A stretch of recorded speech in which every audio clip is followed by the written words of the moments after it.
E todo o povo se chegou a ele, e reparou o altar do Senhor que estava quebrado. E Elias tomou 12 pedras, conforme o número das tribos dos filhos de Jacó, a qual veio a palavra do Senhor, dizendo: Jael será o teu nome. E com todas aquelas pedras, ele edificou um altar em nome do Senhor. Depois fez um remo em redor do altar, segundo a largura de 2 medidas de semente. Então armou a lenha, dividiu o bezerro em pedaços e pôs sobre a lenha. E disse: encheia de água 4 cântaros, e derramai sobre o holocausto, sobre a lenha. E disse: fazei isso segunda vez. Fizeram segunda vez. Disse: fazei isso terceira vez. O fizeram terceira vez. De maneira que a água corria ao redor do altar, e a funda até o rego encheu de água. De Elias e os 450 Elias e os 450 profetas de Baal. Mas hoje eu quero trazer um segredo para nossas vidas, que muitas das vezes nos falta para obtermos a resposta de Deus e o milagre, extrair o milagre de Deus, extrair de Deus a virtude do milagre, porque às vezes nos falta isso. Você vê que houve um desafio de Elias com os 450 profetas de Baal. Foi separado 2 cordeiros, um entregue aos profetas de Baal e um reservado para eles. Elias permitiu que os profetas de Baal fossem primeiro fazer o sacrifício. O que os profetas de Baal fizeram? Simplesmente pegaram o altar do jeito que estava, espedaçaram o bezerro, colocaram sobre o altar e começaram a clamar, se autoflagelando. Eles mesmos se açoitando, se retalhando, gritando. E isso eles foram de manhã até mais ou menos à tarde, meio-dia. E nada acontecia. Elias ainda brincava com eles: ó, grita mais alto porque eles podem estar longe, ou grita mais alto porque eles podem estar de férias. Elias brincava com os sacerdotes e nada aconteceu. Não houve fogo, não houve resposta, não houve manifestação dos deuses de Baal. Até que Elias falou: agora acabou o tempo de vocês, agora é a minha vez. E me chama muita atenção disso, porque Deus ele não responde de qualquer maneira, não responde de qualquer maneira. Elias, a primeira coisa que Elias faz é limpar e restaurar o altar, e a Bíblia faz questão de frisar isso. O altar estava quebrado. Elias restaura o altar quebrado. Como? E o que eu entendo por quebrado? Às vezes a nossa vida espiritual, ela se encontra dessa forma, quebrada, em ruína, em pedaços, pelas lutas, pelas provas, pelo silêncio, por tanta coisa, calúnia, perseguição, desertos vários. E às vezes o meu altar se encontra dessa forma. O altar da minha casa, da minha família, às vezes está quebrado. O altar da adoração ao Senhor, da oração ao Senhor, está quebrado. Eu não consigo mais orar, eu não consigo mais interceder com a família ainda. Não consigo ter uma boa comunhão com a família. O altar está quebrado. Eu preciso restaurar. Eu quero que Deus me responda, mas Deus não responde enquanto o altar não for reparado. Eu preciso reparar o meu altar. Enquanto eu reparo o altar, é diante de Deus. É resgatando a minha oração com o Senhor, a conversa, a intimidade com Ele, resgatando o respeito, a coinonia, a unidade, a comunhão com a família. Aí eu estou restaurando o altar, restaurando a minha adoração ao Senhor. Aí eu estou restaurando o altar. Eu estou me preparando para clamar e Ele responder. Então Elias faz isso, ele restaura o altar. Ele repara o altar. O altar estava quebradinho. Vale lembrar que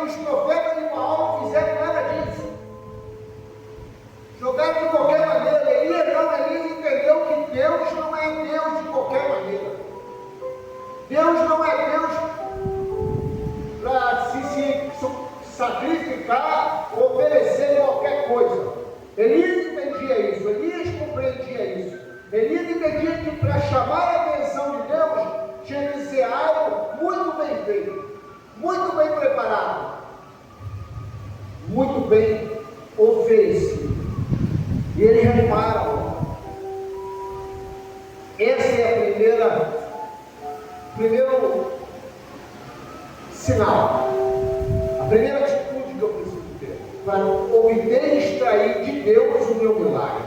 A segunda, a Bíblia diz que Elias separa 12 pedras para montar e reestruturar o altar, reparar o altar. E essas 12 pedras representam as 12 tribos de Israel, 12 tribos de Jacó. O que representa isso? Aliança. Aliança de Deus com as tribos de Israel, as 12 tribos. Eu preciso, depois de ter o meu altar restaurado, renovar, restaurar com Deus a aliança que eu fiz. Aliança de que não viva mais eu, mas viva Cristo. Aliança de que, em primeiro lugar, buscar o reino de Deus e a sua justiça, e as demais coisas me serão acrescentadas. Eu faço muitas promessas, eu faço muitas alianças, mas poucas delas, às vezes, eu cumpro. Eu priorizo tudo na minha vida, mas Deus nunca é a prioridade. Quando eu faço isso, eu quebro uma aliança, eu quebro um pacto, eu quebro algo que eu fiz com Deus. Eu preciso restaurar a aliança. Elias, quando pega as 12 pedras, ele está dizendo o seguinte: o altar está reparado, mas a aliança também precisa ser restaurada. Ele está dizendo para o povo que havia se desviado, o povo que havia se apostatado, o povo que havia se empenhado ali totalmente na idolatria. Ele está dizendo o seguinte: vocês precisam voltar para a aliança que foi estabelecida no passado com o nosso Senhor, com Cristo.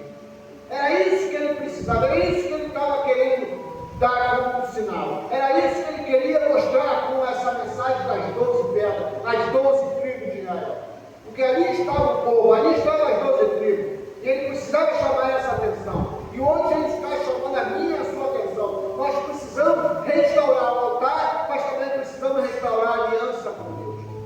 Porque aliança quebrada, aliança rompida, é como se eu estivesse cortando a minha ligação com Deus. Vamos lá. Quando você vai carregar o teu celular, tu conecta o teu carregador na tomada e o outro aponta no celular. Começa a carregar ou começa? Mas se você cortar o fio, o que acontece? Para de... E se você não tomar uma providência, o que vai acontecer com o celular? Acabar a bateria e vai morrer, porque a carga vai... É isso que é a aliança com Deus. É a nossa ligação.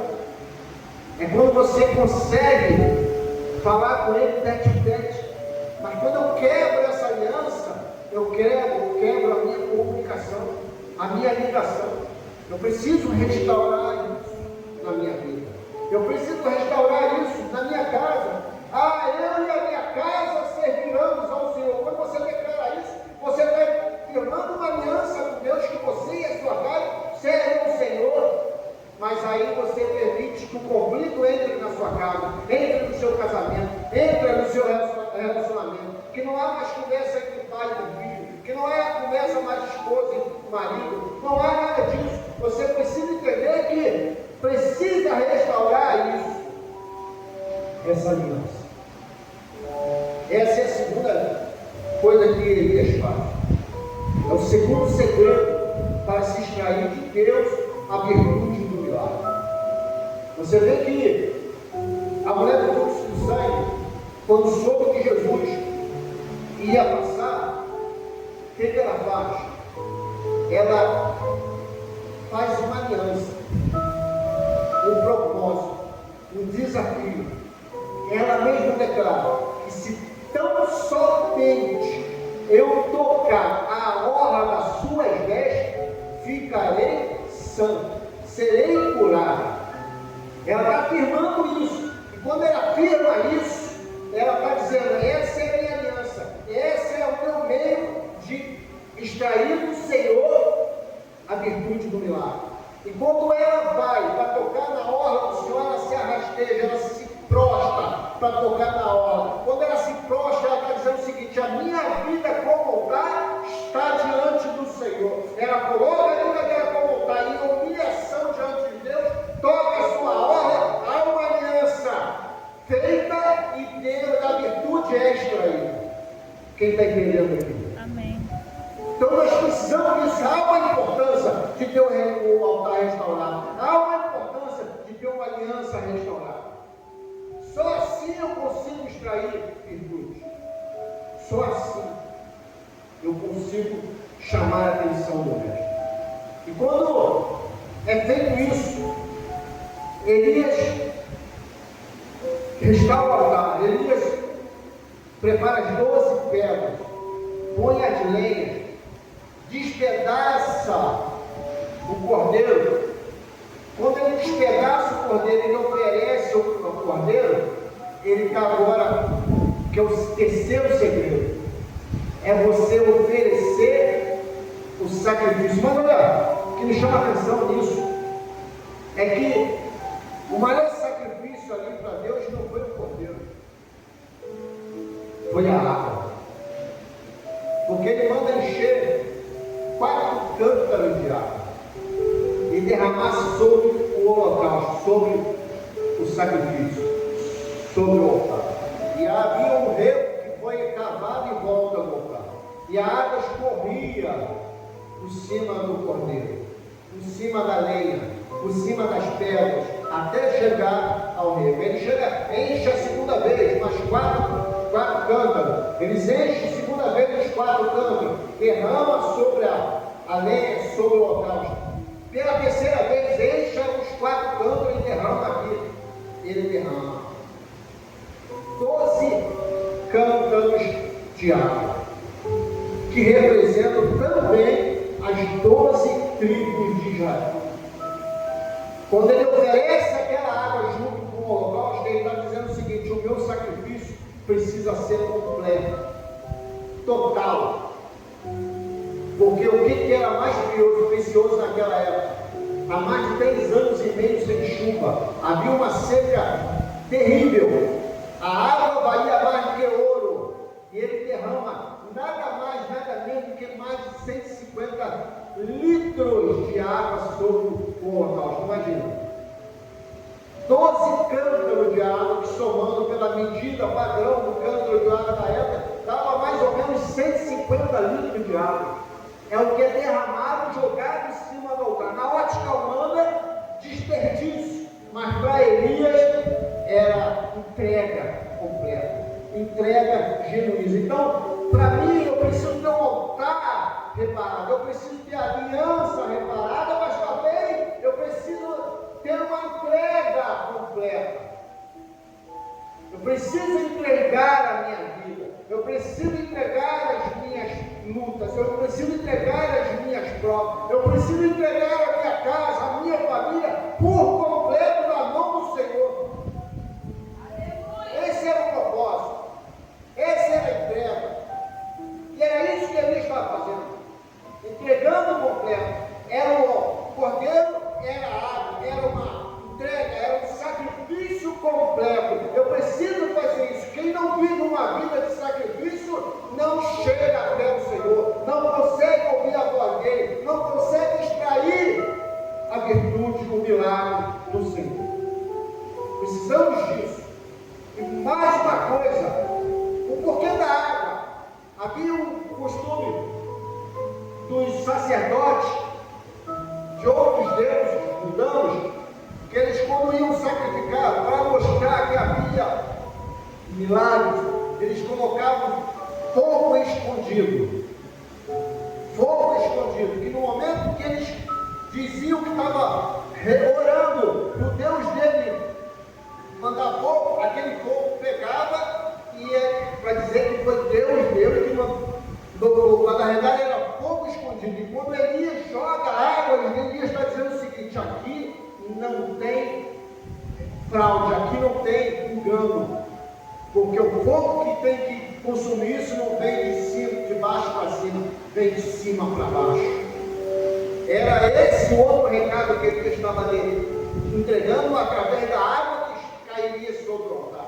Não tinha como ser enganado, não tinha como mentir, não tinha como ser uma armação. Não, era Deus que tinha que consumir aquele altar. Então você entende, olha lá, nós precisamos reparar o altar. Nós precisamos reparar a aliança. 2, eu preciso ter um sacrifício completo. É sacrificar a minha vida, sacrificar a minha casa, a minha família, deixar nas mãos do Senhor. Isso é o sacrifício. Quando eu sacrifico, eu acredito. Quando eu sacrifico, eu confio. Quando eu sacrifico, eu sei que Deus está no controle. Você pega o próprio Abraão, quando vai sacrificar Isaac. Ele sabia que ia matar o seu filho. Mesmo assim, ele não negou e foi até o fim. Mas ele sabia que Deus ia fazer uma coisa. Como é isso? Porque quando ele chega com os moços, os servos, ele fala: ficai aqui, porque eu e o moço subiremos e retornaremos para nós. Ele não fala no singular, ele fala no plural, retornaremos. Ele está dizendo: eu e ele retornaremos para nós. Ele não sabia como, mas ele voltaria com o seu filho vivo. Porque ele acreditou, ele preferiu confiar e acreditar que Deus proveria para si o sacrifício. Foi o que Deus fez. Deus proveu, porque houve uma confiança, houve um sacrifício completo. Houve um sacrifício completo, houve um retorno para o altar, porque Abraão estava afastado do altar e aquele pedido de sacrifício foi para resgatar novamente Abraão do altar. Então eu preciso estar com o meu altar reparado, eu preciso ter a minha aliança reparada, mas eu preciso estar perto do altar. Eu não posso me afastar do altar, eu não posso deixar de adorar, eu não posso deixar de sacrificar. Eu preciso estar em constante sacrifício e oração. É isso que Deus requer, é isso que Deus espera de mim e de você. Esses são os segredos para que eu consiga extrair de Deus a virtude e o milagre. Às vezes o milagre acontece porque eu não estou preparado. Ainda não estou pronto, o altar está quebrado, a aliança está cortada. Eu preciso disso, o meu sacrifício está incompleto. Eu preciso examinar a minha vida diante de Deus, a minha vida diante do altar do Senhor. Se eu não tiver essas atitudes, esse segredo, eu nunca vou conseguir extrair. Aí eu olho para as pessoas conseguindo, Deus respondendo, Deus abrindo porta, Deus liberando milagre, e a minha vida nada acontece. É porque alguma coisa está cortada, alguma coisa está em desconforme ao que deveria estar. Eu preciso analisar como que está o meu altar diante de Deus, como está a minha aliança com o Senhor, como está a minha comunhão, e o meu sacrifício tem sido completo, ou eu estou entregando só uma porção? Eu preciso analisar isso, eu preciso entender isso, porque só assim eu vou conseguir chamar a atenção de Deus. Ele faz tudo isso. A Bíblia diz que a água escorria ao ponto de encher o rio. É muita água. Imagina, 150 litros de água, é muita água. Para quem está em escassez de água, com certeza o povo estava ali desde cedo em cima daquele monte. Deveria ter muita gente ali com sede. Imagina esse povo com sede, vendo aquela água sendo derramada em cima de um altar, com o holocausto ficado, sangue escorrendo. Muitos deviam estar se questionando: que desperdício, por que não me deu para me matar a minha sede? Muitos aquilo ali foi um desperdício, mas para Elias foi um sacrifício perfeito. Foi um sacrifício total, foi um sacrifício completo. Eu preciso fazer isso. Muitos não querem mais isso. No culto de hoje, terça-feira, depois de ontem, de domingo, a igreja cheia. Muitos não vieram porque não quiseram vir.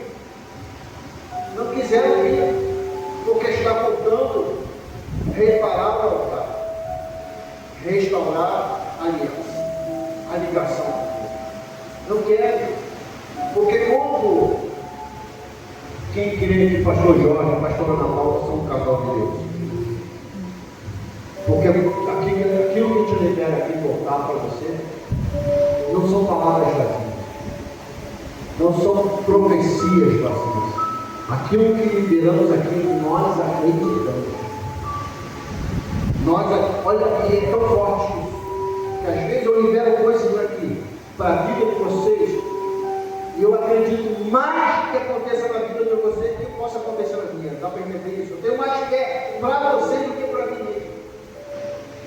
Quem compreende isso? Então, quem a gente libera aqui, eu acredito que pode acontecer. Quando eu libero uma profecia de portas abertas, uma profecia de cura, uma profecia de restauração, de que teu marido vai estar aqui, que teus filhos vão estar aqui, que a tua família, a tua casa, você não vai só declarar da boca para fora, eu e minha casa servindo ao Senhor, mas você vai viver isso quando eu declaro isso, porque eu acredito que isso acontece. Mas não é suficiente só eu acreditar. Você precisa já tomar posse disso, você já precisa viver isso. Ah, pastor, mas quanto mais oro, mais aquele homem fica rebelde.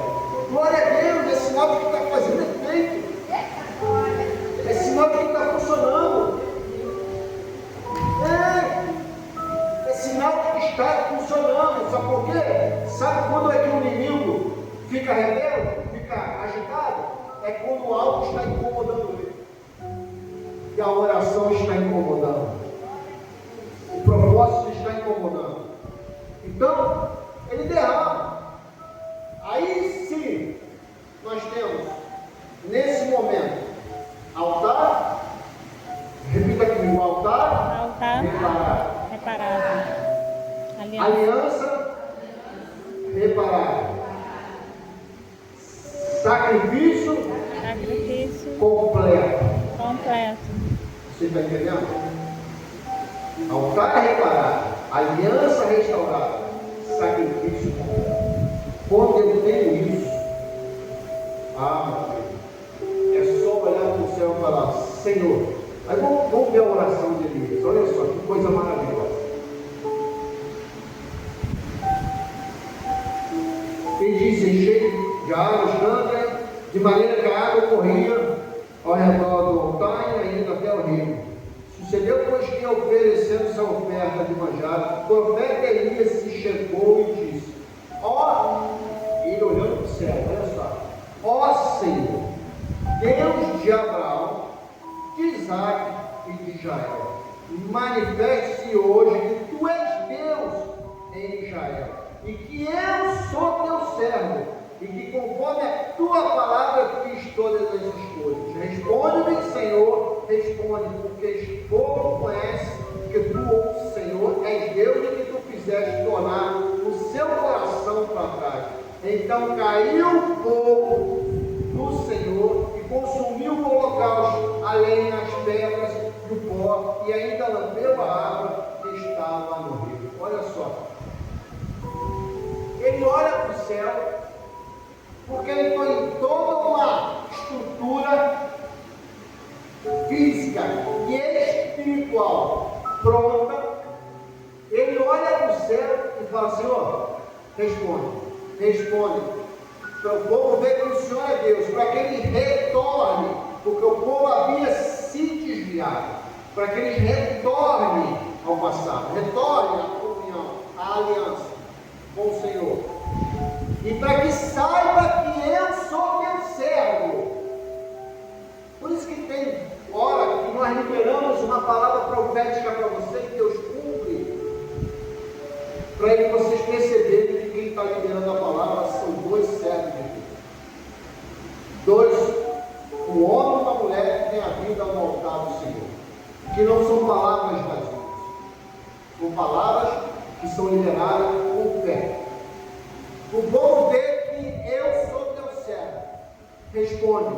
E na mesma hora, Deus, uma coluna de fogo desceu do céu e consumiu tudo e lambeu até a água. Glória a Deus.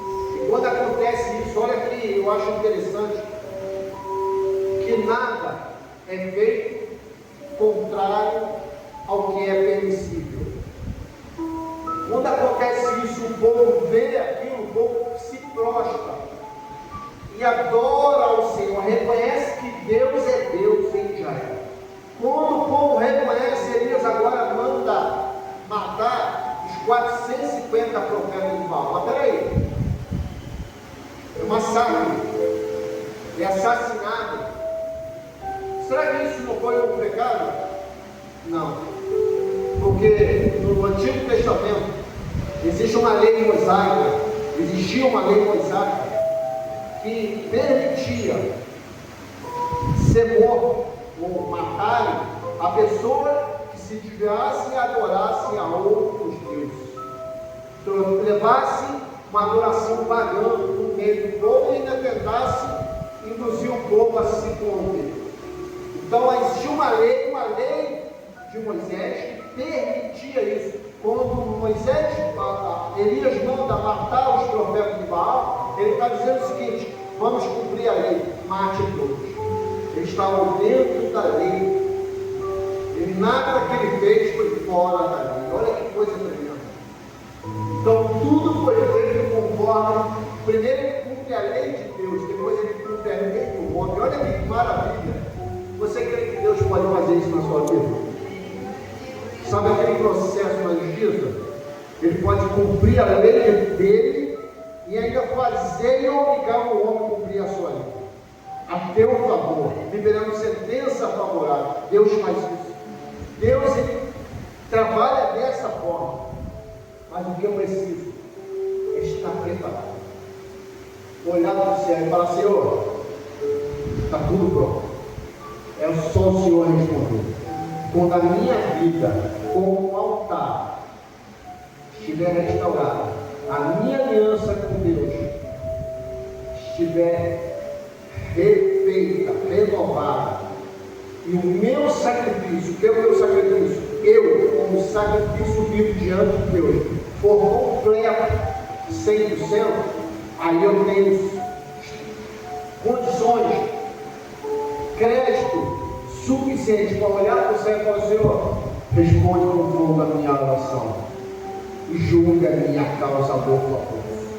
Aí ele vai mandar uma coluna de fogo, ou melhor, ele vai mandar uma milícia de anjos, um exército de anjos, para lutar as suas lutas, guerrear as suas guerras e vencer as suas batalhas. Aí ele faz isso, ele libera aquilo que nós necessitamos para viver uma vida de bênção e de vitória. Então, o que eu quero liberar para você hoje é isso. E só depende de cada um de nós. Eu preciso analisar a minha vida como altar, analisar a minha aliança com o Senhor, para verdadeiramente ter condições de chamar a atenção dele e ele responder com a vitória. Amém? Levanta a mão do Senhor.